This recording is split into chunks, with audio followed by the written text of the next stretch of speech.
गुजरात में प्रधानमंत्री मोदी को लेकर कांग्रेस में अंदरूनी घमासान छिड़ गया है। खुद कांग्रेसी ही कांग्रेसी से भिड़ पड़े हैं। क्या है ये रिपोर्ट, देखिए।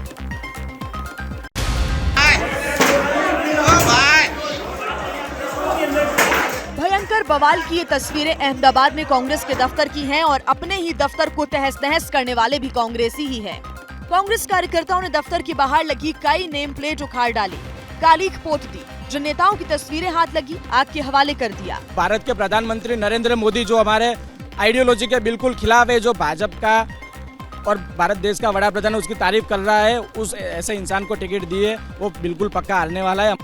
आखिर जमालपुर खड़िया से कांग्रेस प्रत्याशी इमरान खेड़ावाला ने ऐसा क्या कह दिया था?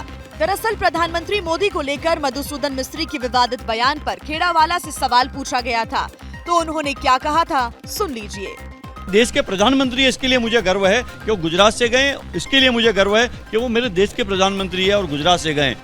अपने ही कैंडिडेट से प्रधानमंत्री मोदी की तारीफ से कांग्रेस कार्यकर्ता भड़क गए और फिर जो हुआ, अहमदाबाद में कांग्रेस दफ्तर की तस्वीरें तस्दीक कर रही हैं।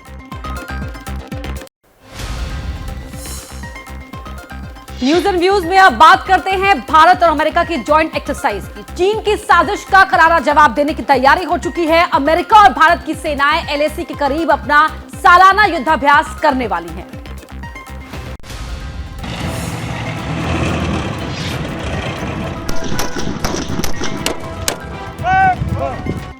भारत और अमेरिका की सेनाओं की जॉइंट एक्सरसाइज उत्तराखंड के औली में होगी।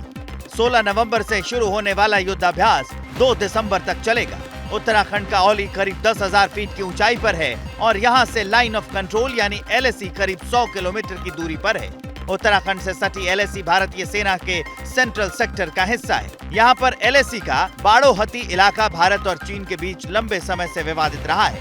पिछले 2 साल के दौरान जब पूर्वी लद्दाख में दोनों देशों की सेनाओं के बीच तनातनी चल रही थी, तब इस इलाके में भी चीन की सैन्य गतिविधियां बढ़ने की खबरें लगातार आती रहती थी। यही वजह है कि चीन की चालबाजियों के खात्मे के लिए इस एक्सरसाइज को एलएसी के बेहद करीब अंजाम दिया जा रहा है।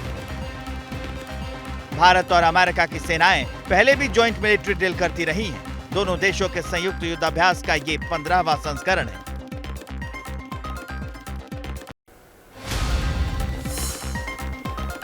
न्यूज एंड व्यूज में अब बात कर लेते हैं धारा 370 की, क्योंकि पीडीपी चीफ महबूबा मुफ्ती ने कहा है कि घाटी में आर्टिकल 370 आकर रहेगा। तो वहीं केंद्रीय मंत्री हरदीप सिंह पुरी ने पलटवार करते हुए कहा है कि घाटी में 370 अगर नहीं हटता तो विकास की बयार नहीं बहती।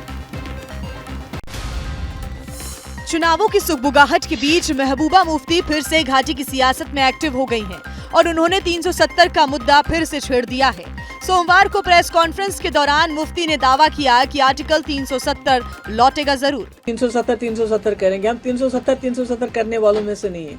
370 वापस आना एक हकीकत है, आज कल परसों। जिस वक्त महबूबा मुफ्ती ये दावा कर रही थी, ठीक उसी वक्त विकास कार्यों का जायजा लेने के लिए केंद्रीय शहरी विकास मंत्री हरदीप सिंह पुरी भी श्रीनगर में आए थे। पुरी ने कहा कि 370 ना हटता तो विकास की गाड़ी घाटी नहीं पहुंचती।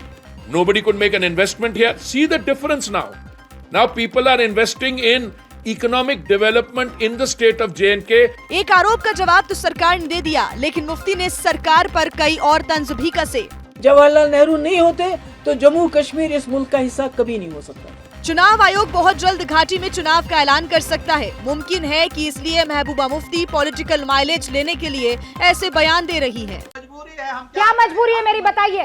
मैं अभी आपको बताती हूँ कि मैंने ओए होए होए होए नमकीन के चटकारे लेते हुए टकटकी मार के डिबेट शो को पॉज रिपीट कर करके देख रहे हैं जोगिंदर जी। इनकी तरह आप भी देखें अपनी फेवरेट डिबेट्स को रिपीट कर और डाउनलोड कीजिए एबीपी लाइव ऐप अपने स्मार्ट टीवी पर।